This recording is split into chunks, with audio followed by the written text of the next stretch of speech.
Gilgit Baltistan assembly में deputy speaker का इंतखाब आज होगा, जबकि पीपी के बाद नून लीग ने भी वजारतें लेने का फैसला कर लिया। फॉरवर्ड ब्लॉक के साथ फार्मूला तय पा गया। फार्मूले के तहत नून लीग को 2 वजारतें मिली। गिलगित बल्तिस्तान असेंबली में नून लीग के 3 मेंबरान हैं। कौन कौन वजीर बनेगा, फैसला क़यादत करेगी। पीपल्स पार्टी को डिप्टी स्पीकर की नशिस्त और 2 वजारतें मिलेंगी। पीपल्स पार्टी के इंजीनियर इस्माइल और शहजाद आगा वजीर होंगे। पीपल्स पार्टी के GB असेंबली में 4 मेंबरान हैं। अगर आपको ये वीडियो पसंद आई है तो हमारे चैनल को सब्सक्राइब करें और बेल आइकॉन पर क्लिक करें।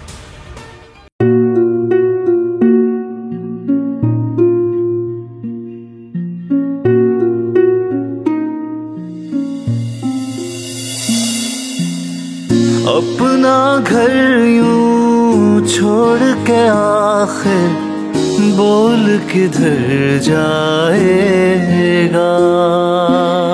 ये जो पड़ा है वक्त कड़ा है, वक्त गुजर जाएगा। अब जिंदगी फैसले की घड़ी, सारी मईशत किधर है खड़ी।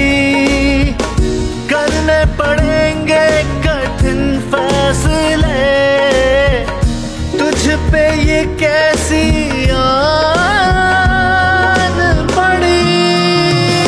देखना अब कुछ यूं बदलेगा हमारा पाकिस्तान, खुशियाँ वापस ला कर देगा हमारा पाकिस्तान। देखना अब कुछ यूं बदलेगा हमारा पाकिस्तान, खुशियाँ वापस ला कर देगा हमारा पाकिस्तान।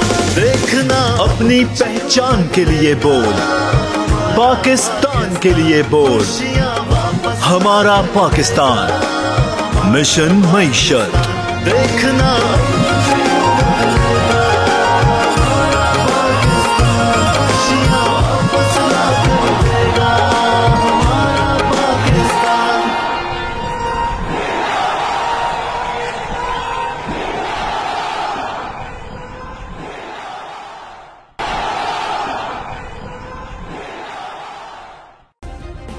सब्सक्राइब करें और बेल दबाएं ताकि कोई खबर रह न जाए।